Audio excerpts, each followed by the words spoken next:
എൻ്റെ പേര് ലൈസമ്മ ജോസ്. ഞങ്ങൾ പാലായിൽ നിന്ന് ചേർപ്പങ്കൽ ഇടവക ആണ്. 2023 മാർച്ച് 7-ാം തീയതിയാണ് ഞാൻ ഉടമ്പടി എടുക്കുന്നത്. എൻ്റെ മോൾക്ക് വേണ്ടിയിട്ടാണ്. മോള് ബാക്കി പറയും. എൻ്റെ പേര് സിസ്റ്റർ അൽഫോൻസ മരിയ DM. ഞാൻ മേരിമക്ക സമൂഹം ക്രിസ്തുരാജ പഞ്ചാബ് പ്രൊവിൻസിൽ നിന്നാണ്. ഞാൻ Bangalore saint John's medical college ഇപ്പം മെഡിസിൻ അവസാന വർഷ പരീക്ഷ പൂർത്തിയാക്കിയിരിക്കുന്നു.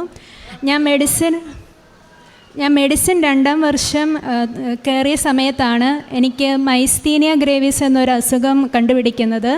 അതൊരു ഓട്ടോ ഇമ്മ്യൂൺ ഡിസോർഡറാണ്. അതായത് നമ്മുടെ ശരീരത്തിലെ ഞരമ്പിൻ്റെയും മസിലിൻ്റെയും ഇടയിലോട്ട് എൻ്റെ ശരീരം തന്നെ ആൻറ്റിബോഡീസ് പ്രൊഡ്യൂസ് ചെയ്യുന്നു. അതുമൂലം ശരീരത്തിന് വല്ലാതെ തളർച്ച, ഭക്ഷണം ഇറക്കാനും വെള്ളം ഇറക്കാനുള്ള ബുദ്ധിമുട്ട്, സംസാരിക്കാനുള്ള ബുദ്ധിമുട്ട്, അത് കൂടുതൽ സിവിയർ കണ്ടീഷനിലെത്തുമ്പം നമ്മൾ ശ്വാസം എടുക്കുന്ന മസിൽസിനെ ബാധിക്കുകയും ശ്വാസതടസ്സം ഉണ്ടാവുകയും ചെയ്യുമായിരുന്നു. അപ്പോൾ തുടക്കത്തിൽ എനിക്ക് വലിയ പ്രശ്നമില്ലായിരുന്നു. എൻ്റെ കണ്ണുകളെ മാത്രമേ ബാധിച്ചിരുന്നുള്ളൂ. എനിക്കെല്ലാം 2ആയിട്ട് കാണാം, അങ്ങനെയൊക്കെ ഉണ്ടായിരുന്നുള്ളൂ. അപ്പം 2021 തൊട്ട് മരുന്ന് കഴിക്കാൻ തുടങ്ങി. അങ്ങനെ തുടർച്ചയായി 2 വർഷം മരുന്ന് കഴിച്ചു. പക്ഷേ 2 വർഷം പൂർത്തിയായപ്പോഴത്തേക്കും അസുഖം വല്ലാതെ കൂടി. അതെൻ്റെ ശരീരത്തെ എല്ലാ ഞരമ്പുകളെയും മസിൽസിനെയും ബാധിച്ചു തുടങ്ങി. ശ്വാസം എടുക്കാനുള്ള ബുദ്ധിമുട്ട് വരെ എത്തിത്തുടങ്ങി. അങ്ങനെ 2023 ഏപ്രിലാണ് എനിക്കൊരു സർജറി ചെയ്യണമെന്ന് ഡോക്ടർ ആവശ്യപ്പെടുന്നത്.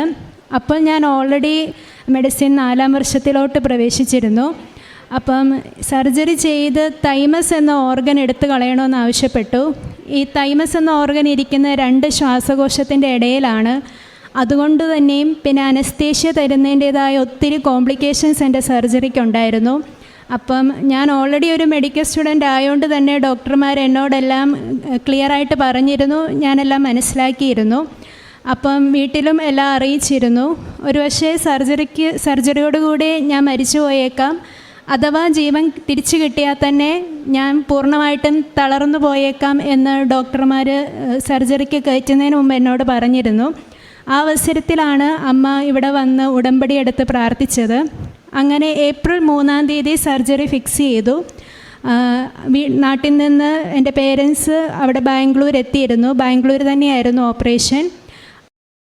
അപ്പം അമ്മ എത്തിയ സമയം മുതൽ എൻ്റെ കൊന്തയിൽ അമ്മ ഇവിടുത്തെ ഉടമ്പടി കാശുരൂപം എൻ്റെ കയ്യിലുണ്ടായിരുന്നു. ഓപ്പറേഷൻ തിയേറ്ററിലോട്ട് കയറുന്നതിൻ്റെ മുമ്പ് വരെ, ഓപ്പറേഷന് കൊണ്ടുപോകുന്നതിൻ്റെ മുമ്പും അമ്മ ഉടമ്പടി തൈലം വിശ്വാസപ്രമാണം ചൊല്ലി എൻ്റെ നാവിൽ കുരിശ് വരച്ച് എന്ന് പ്രാർത്ഥിച്ചു വിട്ടു. ഓപ്പറേഷന് കയറ്റുന്നതിന് മുമ്പും ഡോക്ടർമാർ എന്നോട് പറഞ്ഞു, ഞങ്ങൾക്ക് പ്രതീക്ഷ കുറവാണ്, ഇങ്ങനെയൊക്കെയാണ് കാര്യങ്ങളെന്ന്. പക്ഷേ ഞാൻ കുഴപ്പമില്ല, എല്ലാം ദൈവഹിതത്തിന് വിട്ടുകൊടുക്കാമെന്നുള്ള രീതിയിൽ സമ്മതിച്ചു. ഓപ്പറേഷൻ എന്നെ കയറ്റി. എനിക്ക് അനസ്തേഷ്യ തന്ന ശേഷവും 3 തവണ ഡോക്ടർമാർ വന്ന് ഇവരോട് പറഞ്ഞു, 99% ഞങ്ങൾക്ക് പ്രതീക്ഷയില്ല, കണ്ണ് തുറക്കാതെ ആവാം, തളർന്നു പോകാം, ആളെ നഷ്ടപ്പെട്ടു പോയേക്കാം എന്നും ഇവരോട് 3 തവണ പറഞ്ഞു. പക്ഷേ എൻ്റെ ഓപ്പറേഷൻ്റെ ഉടനീളം അമ്മ ഉടമ്പടി കാശുരൂപം കയ്യിൽ വെച്ച് ഒരു വെള്ളം പോലും ഇറക്കാതെ എൻ്റെ അമ്മയും അതുപോലെ എൻ്റെ പപ്പയും അമ്മയുടെ സഹോദരിയായ സിസ്റ്ററും എൻ്റെ സമൂഹത്തിലെ സിസ്റ്റർമാരെല്ലാവരും പ്രാർത്ഥിച്ചുകൊണ്ടേയിരുന്നു. തത്ഫലമായി ഓപ്പറേഷൻ കുഴപ്പമില്ലാതെ കഴിഞ്ഞു. ഓപ്പറേഷന് ശേഷം ഞാൻ കണ്ണു തുറന്നു, കൈയും കാലൊക്കെ അനക്കി. അങ്ങനെ എന്നെ ഒബ്സർവേഷൻ റൂമിൽ ഇട്ടിരിക്കുമായിരുന്നു. അപ്പോൾ ഓപ്പറേഷൻ കഴിഞ്ഞ ഉടനെ അമ്മ എൻ്റെ കൊണ്ടുവന്ന് ഉടമ്പടി കാശുരൂപം തന്നു. എൻ്റെ കയ്യിൽ കാശുരൂപം ഉണ്ടായിരുന്നു. പക്ഷെ വൈകുന്നേരം ഒരു 5:30-6 മണി ആയപ്പോഴത്തേക്കും എനിക്ക് പിന്നെയും ശ്വാസം മുട്ടലായി. ഞാൻ റെസ്പിറേറ്ററി ഫെയിലിയറിലോട്ട് പോകാൻ തുടങ്ങി. എനിക്ക് തീരെ വയ്യാതെയായി. എന്നെ അവർ പെട്ടെന്ന് SICUവിലോട്ട് മാറ്റേണ്ടി വന്നു. SICUവിൽ കൊണ്ടുവന്ന് അവരൊരു ഇഞ്ചക്ഷൻ IVIG എന്ന് പറയും, അതൊരു കൂടിയ ഇഞ്ചക്ഷനാണ്, അതൊക്കെ സ്റ്റാർട്ട് ചെയ്തു. പക്ഷെ സ്റ്റാർട്ട് ചെയ്ത് 3 ദിവസമായിട്ടും എൻ്റെ സ്ഥിതി മെച്ചപ്പെടുന്നില്ല. പയ്യെ എന്നെ വെൻറ്റിലേറ്റർ സപ്പോർട്ടിലോട്ട് മാറ്റാൻ തുടങ്ങി. അപ്പോഴെല്ലാം എൻ്റെ കയ്യിൽ ഈ ഉടമ്പടി കാശുരൂപമുണ്ട്. എൻ്റെ അമ്മയും എല്ലാവരും പ്രത്യേകം കണ്ണീരോടെ പ്രാർത്ഥിച്ചുകൊണ്ടിരുന്നു. പ്രാർത്ഥനയുടെ ഫലമായി പയ്യെ ഞാൻ റിക്കവർ ചെയ്യാൻ തുടങ്ങി. 2 ആഴ്ചയ്ക്ക് ശേഷം എന്നെ റൂമിലോട്ട് മാറ്റി. പക്ഷേ റൂമിലെത്തിയ ശേഷം ഒരു ദിവസം കഴിഞ്ഞപ്പം എൻ്റെ ഓപ്പറേഷൻ ചെയ്ത സ്റ്റിച്ചിൻ്റെ അവിടുന്ന് എൻ്റെ ശരീരം സ്റ്റിച്ച് സ്വീകരിച്ചില്ല. സ്റ്റിച്ചെല്ലാം തുറന്നു പോയി തന്നെ. അപ്പോൾ അടുത്ത തടസ്സമായി. അപ്പം തടസ്സങ്ങളിങ്ങനെ വരും തോറും എല്ലാവരും പറയാൻ തുടങ്ങി, ഉടമ്പടി എടുത്ത് പ്രാർത്ഥിച്ചിട്ടും പിന്നെയും തടസ്സമാണല്ലോ എന്ന്. പക്ഷെ അപ്പോഴെല്ലാം എൻ്റെ അമ്മ വളരെ വിശ്വാസത്തോടും ധൈര്യത്തോടും പറഞ്ഞില്ല, മാതാവ് കാത്തുകൊള്ളൂന്ന്. എനിക്കും വിശ്വാസം ഉണ്ടായിരുന്നു, മാതാവും ഈശോ എന്നെ കൈവിടില്ലെന്ന്. അപ്പം അമ്മ എൻ്റെ സ്റ്റിച്ച് തുറന്നതിൻ്റെ ചുറ്റും ഉടമ്പടി തൈലം വെച്ച് കുരിശു വരച്ച് വിശ്വാസ പ്രമാണം ചൊല്ലി പ്രാർത്ഥിക്കുന്നുണ്ടായിരുന്നു. പിന്നീട് ലോക്കൽ അനസ്തേഷ്യ തന്ന് രണ്ടാമത് ഒന്നുകൂടെ സ്റ്റിച്ചിടേണ്ടി വന്നു. അങ്ങനെ മെച്ചപ്പെട്ട് തുടങ്ങി. 1 മാസം കഴിഞ്ഞപ്പോൾ എന്നെ ഡിസ്ചാർജ് ചെയ്തു. ഞാൻ അടുത്തുള്ള കോൺവെൻറ്റിൽ റെസ്റ്റ് എടുക്കുകയായിരുന്നു. അങ്ങനെ ടോട്ടൽ 2 മാസത്തിന് ശേഷം ഇനി എന്ത് ചെയ്യണം, അതായത് പഠനം കണ്ടിന്യൂ ചെയ്യണോ അതെയോ ബ്രേക്ക് എടുക്കണോ എന്നുള്ളൊരവസ്ഥ വന്നു. മെഡിസിൻ പഠിക്കുകയായതുകൊണ്ട് തന്നെ ഈ ഒരു ആരോഗ്യം വെച്ച് മുന്നോട്ട് പോകുകയെന്ന് പറഞ്ഞാൽ ഒട്ടും പറ്റത്തില്ല. അപ്പം എൻ്റെ പ്രൊവിൻഷ്യാളമ്മ എന്നോട് തീരുമാനം എടുത്തോളാൻ പറഞ്ഞു. അപ്പം ഇങ്ങനൊരവസ്ഥയിൽ എന്ത് തീരുമാനം എടുക്കണമെന്ന് എനിക്കും അറിയത്തില്ലായിരുന്നു. പക്ഷേ എൻ്റെ മനസ്സിൽ ഒന്നേ ഉണ്ടായിരുന്നുള്ളൂ, ഞാനിപ്പോൾ എന്ത് തീരുമാനം എടുത്താലും അത് ദൈവഹിതമായിരിക്കണം. എനിക്ക് പഠിക്കണമെന്നുണ്ടായത് കൊണ്ടോ അല്ലാതെ എൻ്റെ ഒരു ആഗ്രഹത്തിൻ്റെ പുറത്തോ ആവരുത്. ഞാൻ പഠിക്കുകയാണെങ്കിൽ പഠിക്കുന്നതും ബ്രേക്ക് എടുക്കുന്നെങ്കിൽ ബ്രേക്ക് എടുക്കുന്നതുമെന്നും. അപ്പോൾ എൻ്റെ അമ്മ അപ്പോഴും എന്നോട് പറഞ്ഞു, നിനക്കിനി ഒരു കുഴപ്പം ഉണ്ടാവില്ല, മാതാവ്, ഞാൻ ഉടമ്പടി എടുത്താണ്, മാതാവ് നിന്നെ സംരക്ഷിക്കുമെന്ന്. അപ്പോൾ ഒരു തീരുമാനം എടുക്കാനായിട്ട് ഞാൻ കോൺവെൻറ്റിലെ ചാപ്പലിൽ പോയിരുന്ന് ദിവ്യകാരുണ്യത്തിൻ്റെ മുന്നേ ഇരുന്ന് പ്രാർത്ഥിച്ച് മാതാവിനോട് പ്രാർത്ഥിച്ച് ഞാൻ വചനം എടുത്തപ്പോൾ പഴയ നിയമത്തിൽ യഹൂദർ മതിൽ പണിയുന്ന ഒരു വചനഭാഗം കിട്ടി. അപ്പം അത് വായിച്ചു കഴിഞ്ഞപ്പം എനിക്കത് ഈശോ എന്നോട് പറയുന്നത് പോലെ തോന്നി. കാരണം യഹൂദ ജനത മതിൽ പണിയാൻ തുടങ്ങിയപ്പോൾ തൊട്ട് എല്ലാവരും നിങ്ങൾ എളിയ ജനതയാണ്, നിങ്ങളെയും കൊണ്ട് ഇത് പറ്റില്ല എന്നൊക്കെ പറഞ്ഞു. പക്ഷേ അവസാനം അവർ മതിൽ പണിത് കഴിഞ്ഞപ്പം ദൈവത്തിൻ്റെ മഹത്വം മറ്റുള്ളവർ ദർശിക്കാൻ ഇടയായി. അപ്പം ഞാൻ ഓർത്തു, എൻ്റെ അവസ്ഥ ഇത് തന്നെയാണ്. എൻ്റെ മനസാക്ഷി അതുപോലെ തന്നെ മറ്റുള്ളവരും എന്നെ കൊണ്ട് ഇനി തുടർന്നു പോകാൻ പറ്റില്ല എന്ന് പറയുന്നു. പക്ഷേ ഈശോയുടെ സഹായത്താൽ, മാതാവിൻ്റെ സംരക്ഷണത്തിൽ എനിക്കിത് പറ്റുമെന്നൊരു വിശ്വാസം എൻ്റെ മനസ്സിൽ വന്നു. അങ്ങനെ പഠനം കണ്ടിന്യൂ ചെയ്യാനായിട്ട് ഞാൻ തീരുമാനിച്ചു. അങ്ങനെ 2 മാസങ്ങൾക്ക് ശേഷം ജൂൺ മാസത്തിൽ ഞാൻ കോളേജിൽ ജോയിൻ ചെയ്തു. പക്ഷേ വിചാരിച്ച പോലെ ആയിരുന്നില്ല കാര്യങ്ങൾ. തിരിച്ച് കോളേജിൽ ജോയിൻ ചെയ്തപ്പോൾ ആ 2 മാസത്തെ ഒരു ഗ്യാപ്പ് വന്നു കഴിഞ്ഞപ്പം എനിക്ക് പെട്ടെന്ന് ഒന്നും മനസ്സിലാവുന്ന പോലെ പറ്റിയില്ല. അതുപോലെ തന്നെ എൻ്റെ കൂടെയുള്ളവരൊക്കെ പേഷ്യൻസിൻ്റെ അടുത്ത് പോകുന്നു, കേസ് എടുക്കുന്നു. പക്ഷേ എനിക്കൊന്നും, എൻ്റെ ആരോഗ്യം എന്നെ ഒന്നിനും അനുവദിക്കുന്നില്ല. അപ്പോൾ എനിക്കാകെ ഒരു വിഷമമായി. ഈശോയെ, അപ്പം ഇത് ഞാൻ എടുത്തൊരു തീരുമാനമാണോ, ഈശോ ഇത് ആഗ്രഹിച്ചിരുന്നില്ലേ, അങ്ങനെയൊക്കെ ചിന്തിക്കാൻ തുടങ്ങി. എനിവേ അങ്ങനെയൊക്കെ ചിന്തിച്ച് അടുത്ത ദിവസമായപ്പോഴത്തേക്കും പിന്നെ എനിക്ക് അസുഖം കൂടി. പിന്നെ എന്നെ കോളേജിൽ നിന്ന് തന്നെ പെട്ടെന്ന് എൻ്റെ കൂടെയുള്ള കുട്ടികൾ ആശുപത്രിയിൽ കൊണ്ടുപോയി. പിന്നെ എല്ലാം പെട്ടെന്നായിരുന്നു. പെട്ടെന്ന് എൻ്റെ ശ്വാസം മുട്ടൽ കൂടുകയും എന്നെ പെട്ടെന്ന് ITUവിലോട്ട് മാറ്റുകയും ITUവിൽ ചെന്ന ഉടനെ എൻ്റെ ഹാർട്ട് റേറ്റ് 35 ആവുകയും ബ്ലഡിലെ കാർബൺ ഡൈ ഓക്സൈഡിൻ്റെ ലെവൽസൊക്കെ കൂടി പിന്നെയും റെസ്പിറേറ്ററി ഫെയിലിയറിലോട്ട് ചെന്ന് പെട്ടെന്ന് തന്നെ ICUവിലോട്ട് മാറ്റി. പിന്നെയും അങ്ങനെ കഴിഞ്ഞ ആദ്യത്തെ തവണത്തേക്കാളും കൂടുതൽ സീരിയസ് ആയിട്ട് 2ാമത്തെ തവണ അസുഖം തിരിച്ചു വന്നു. അങ്ങനെ ഞാൻ 3 ദിവസം ICUവിൽ കിടന്നു. 3-ാം ദിവസമാണ് അമ്മ ഇവിടെ 2ാമത്തെ തവണ ഉടമ്പടി പുതുക്കാൻ വന്നത്.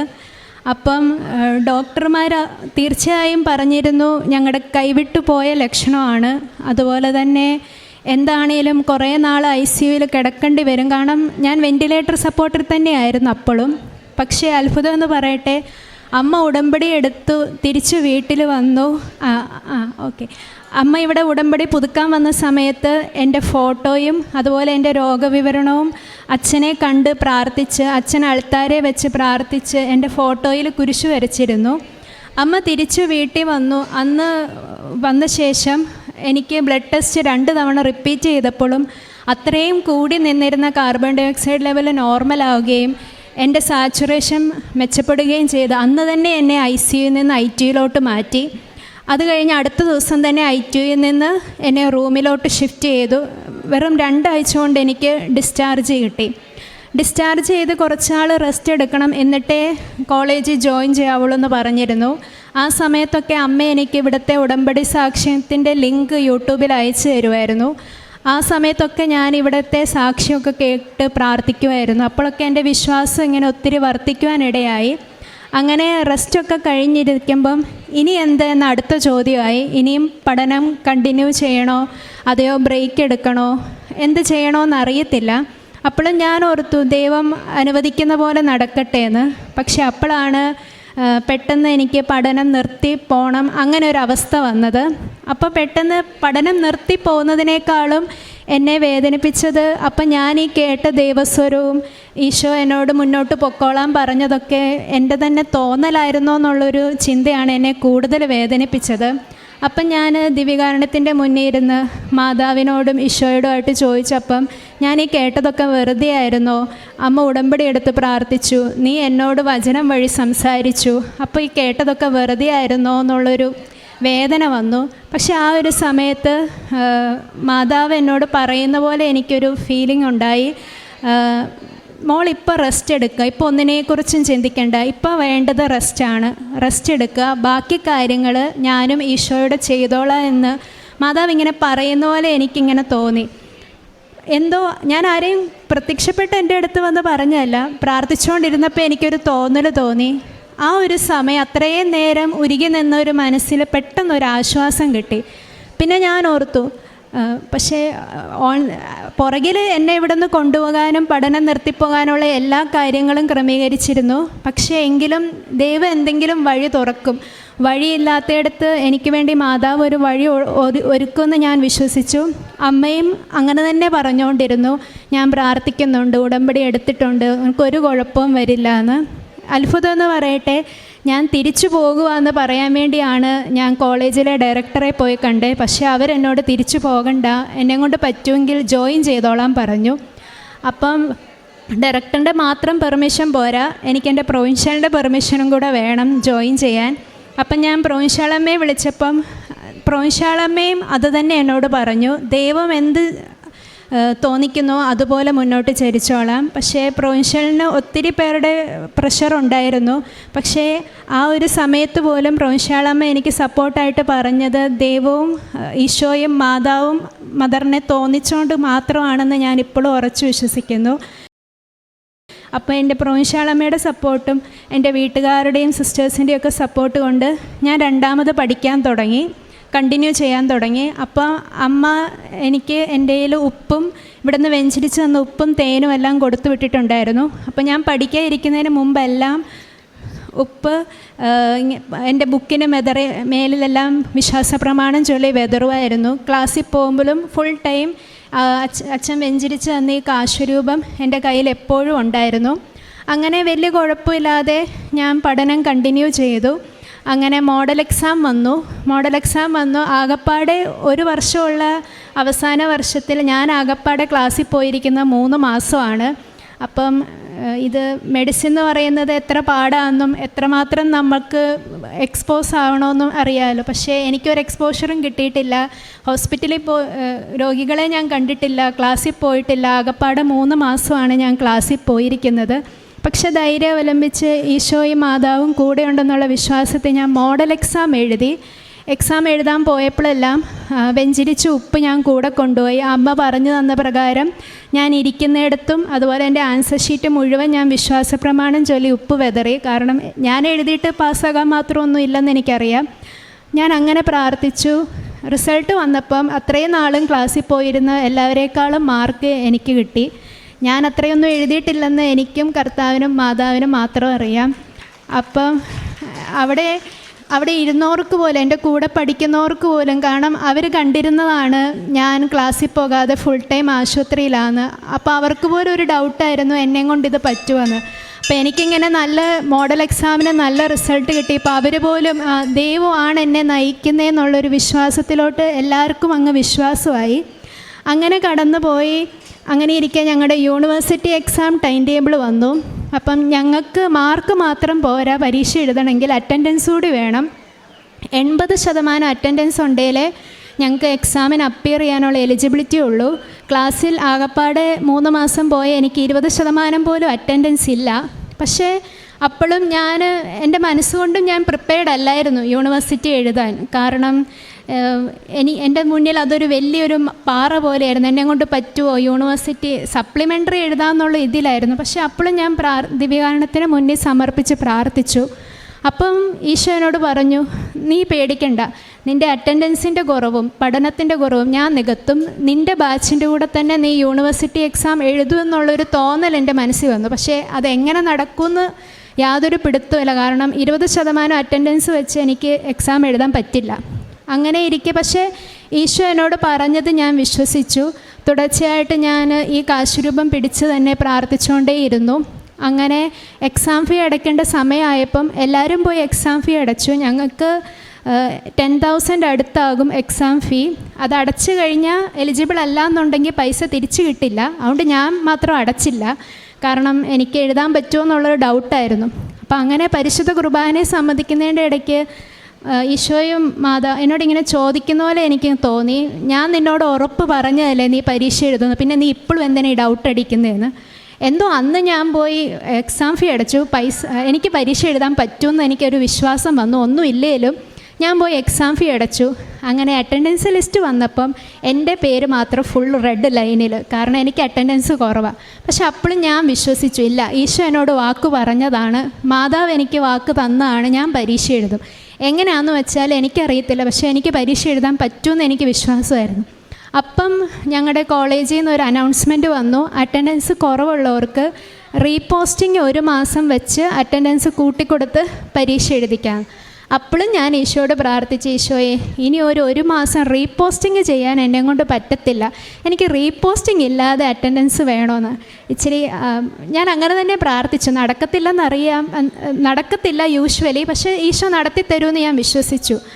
അങ്ങനെ ഇരിക്കെ അവരൊരു തീരുമാനമെടുത്തു, 80% വേണ്ടിയെടുത്ത് 70% ഉള്ളവർക്ക് അവർ റീപോസ്റ്റിംഗ് ഇല്ലാതെ പരീക്ഷ എഴുതാൻ അനുവദിക്കുമെന്ന്. അറ്റൻഡൻസ് ലിസ്റ്റ് എടുത്തപ്പം എൻ്റെ എല്ലാം 70% മേളിൽ അറ്റൻഡൻസ്. അതും എവിടെ നിന്ന് വന്നെന്ന് കർത്താവ് ആ കമ്പ്യൂട്ടറിൽ കയറിയിരുന്ന് 70 ആക്കിയതാണെന്ന് എനിക്ക് നന്നായിട്ടറിയാം. കാരണം 1 വർഷം ക്ലാസ് ഉള്ളിടത്ത് വെറും 3 മാസമാണ് ഞാൻ പോയേക്കുന്നത്. ഒരു മെയിൻ പോസ്റ്റിങ്ങിനും, അതായത് ഞങ്ങൾക്ക് പല പല സബ്ജക്റ്റ്, മെഡിസിൻ, സർജറി, പീഡിയാട്രിക്സ്, അങ്ങനെ കുറേ മെഡിസിൻ്റെ സബ്ജക്ട്സ് ഉണ്ട്. എല്ലാത്തിനും കുറേ ക്ലിനിക്കലി നമ്മൾ എക്സ്പോസ്ഡ് ആവണം. ഞാനൊന്നും എക്സ്പോസ്ഡ് ആയിട്ടില്ല. ആപ്പാടെ എല്ലാത്തിലും 2 ആഴ്ച പോയി മുഖം കാണിച്ചിട്ടേ ഉള്ളൂ. ബാക്കി എല്ലാവരും അതേസമയം 2.5 മാസത്തോളം എല്ലാ ഡിപ്പാർട്ട്മെൻറ്റിലും കയറി ഇറങ്ങി. പക്ഷേ അറ്റൻഡൻസ് വന്നപ്പോൾ എനിക്ക് കർത്താവ് ആ കമ്പ്യൂട്ടറിൽ കയറിയിരുന്ന് മാറ്റിയതാണെന്ന് എനിക്ക് നല്ല വിശ്വാസമുണ്ട്. മാതാവിൻ്റെ സംരക്ഷണം ഉണ്ടായിരുന്നു. എനിക്ക് 70% അറ്റൻഡൻസ് എല്ലാത്തിനും മേളിലും ഉണ്ട്. അങ്ങനെ എനിക്ക് യൂണിവേഴ്സിറ്റി എഴുതാനുള്ള എലിജിബിലിറ്റി കർത്താവ് വാഗ്ദാനം ചെയ്ത പോലെ തന്നു. അങ്ങനെ ഇരിക്കെ എൻ്റെ ഒരു അസുഖത്തിൻ്റെ പ്രത്യേകത എന്താണെന്ന് വെച്ചാൽ, ശരീരം കൂടുതൽ സ്ട്രെയിൻ ആവുന്ന സമയത്താണ് ഈ അസുഖം കൂടി വരുന്നത്. അപ്പോൾ എക്സാമിൻ്റെ സമയം നമ്മൾ ഫിസിക്കലി ഒത്തിരി സ്ട്രെയിൻ ആവും. 3 മണിക്കൂർ തിയറി എക്സാം, അതുപോലെ തന്നെ പ്രാക്ടിക്കൽ ഞങ്ങൾക്ക് രാവിലെ 7 മണിക്ക് തുടങ്ങിയ വൈകുന്നേരം ഒരു 7 മണി 6 ആവും തീരുമ്പം. ഈ 12 മണിക്കൂർ ഞങ്ങൾക്ക് ആകപ്പാടെ ഒരു ജ്യൂസോ വല്ല ചെറിയ സ്നാക്സോ കഴിക്കാൻ പോലും പറ്റുള്ളൂ. ഭക്ഷണം പോലും ഉണ്ടാവില്ല. അപ്പം നോർമലായിട്ടുള്ളവർ തന്നെ പരീക്ഷയുടെ സമയത്ത് വീക്കാവുന്നു. അപ്പം പിന്നെ ആരോഗ്യമില്ലാത്ത എൻ്റെ അവസ്ഥ എന്താവുമെന്ന് എല്ലാവർക്കും ഡൗട്ടായിരുന്നു. പക്ഷെ അപ്പോഴും ഞാൻ വിശ്വസിച്ചു, ഇതുവരെ ദൈവം എത്തിച്ചിട്ടുണ്ടെങ്കിൽ ഇതും കടന്നു പോകുമെന്ന്. അമ്മ പറഞ്ഞ പോലെ പരീക്ഷയ്ക്ക് മുന്നേ ഞാൻ തേൻ വിശ്വാസപ്രമാണം ചൊല്ലി കുടിച്ചിട്ട് പോയി. പരീക്ഷയ്ക്ക് പോകുമ്പോൾ എൻ്റെ എക്സാം പേപ്പറിൽ പിന്നെ ഞാൻ ഉപ്പൊക്കെ വിതറി പ്രാർത്ഥിച്ചു. പ്രാക്ടിക്കലിന് പോകുമ്പോഴും ഞാൻ ഉപ്പ് കൊണ്ടുപോയി. അങ്ങനെ ഈ മാസം 18-ാം തീയതി ആരോഗ്യപരമായി ബുദ്ധിമുട്ടുകളൊക്കെ മറികടന്ന് എനിക്കെൻ്റെ MBBSൻ്റെ ഫൈനൽ ഇയർ എക്സാം കുഴപ്പമില്ലാതെ പൂർത്തിയാക്കാനുള്ള കൃപ ഈശോ തന്നു. അങ്ങനെ ഇപ്പം നിങ്ങളുടെ മുന്നിൽ നിന്ന് എനിക്ക് ജീവനോടെ ഈ സാക്ഷ്യം പറയാൻ സാധിക്കുന്നുണ്ടെങ്കിൽ അത് മാതാവിൻ്റെയും ദൈവത്തിൻ്റെയും പ്രത്യേക ഒരു കൃപയാണ്. കാരണം മരിക്കുമെന്നും കൈവിട്ടു പോകുമെന്നും പറഞ്ഞിരുന്നതാണ്. പക്ഷേ ഉയരോടെ എനിക്കിങ്ങനെയൊന്നും സംസാരിക്കാൻ പറ്റാത്തൊരു കാലം ഉണ്ടായിരുന്നു. കാരണം ഞാൻ കുഴഞ്ഞു പോകുമായിരുന്നു നാവ്. പക്ഷേ ഈശോയും മാതാവും ആണ് എന്നെ ഇവിടെ ഇന്ന് നിങ്ങളുടെ മുന്നിൽ ജീവനോടെ നിർത്തുന്നത്. അതുകൊണ്ട് ഈശോയ്ക്കും മാതാവിനും ഞാൻ ഒത്തിരി നന്ദി പറയുന്നു. അതുപോലെ എൻ്റെ അസുഖം ഇപ്പം പണ്ടത്തേലും ഒത്തിരി ബെറ്ററാണ്. ഞാൻ ഒരിക്കലും എൻ്റെ അസുഖം മാറണേ എന്ന് പ്രാർത്ഥിച്ചിട്ടില്ല.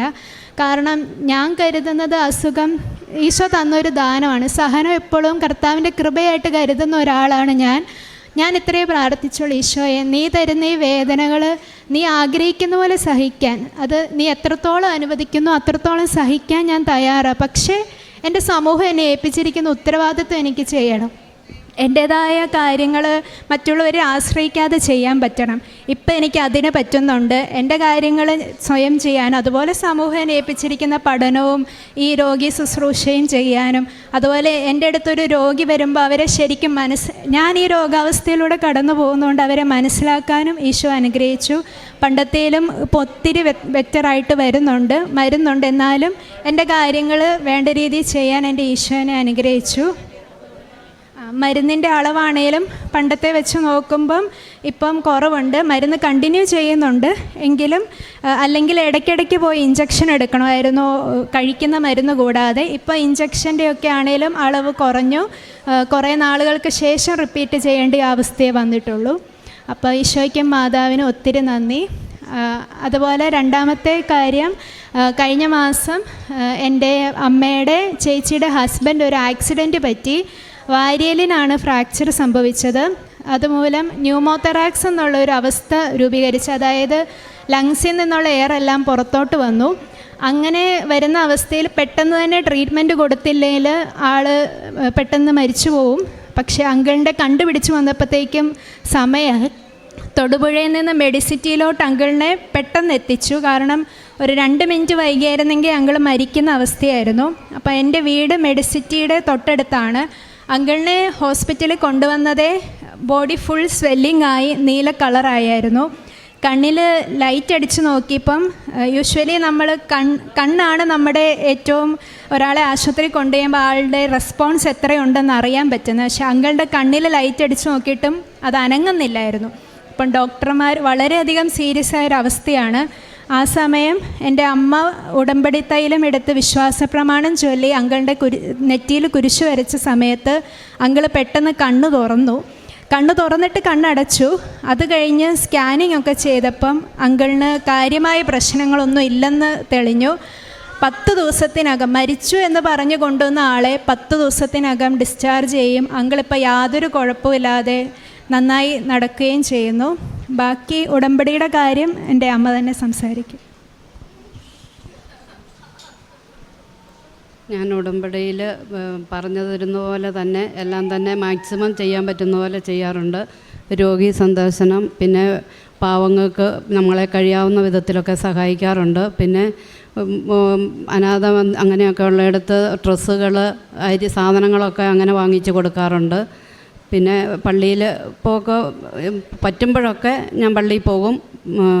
പിന്നെ ഇവിടെ ആരാധന ഒരിക്കലും മുടക്കാറില്ല. 2 ആഴ്ചയിൽ ഒരു കുംസാരിക്കും. 2 ആഴ്ച കൂടുമ്പോൾ എങ്ങനെയാണേലും കുംസാരിക്കും. പറഞ്ഞതുപോലെയൊക്കെ ചെയ്യുന്നുണ്ട്. ഇത്രയെല്ലാം ചെയ്തു തന്ന ഈശോയ്ക്കും മാതാവിനും 1 കോടി നന്ദി പറയുന്നു.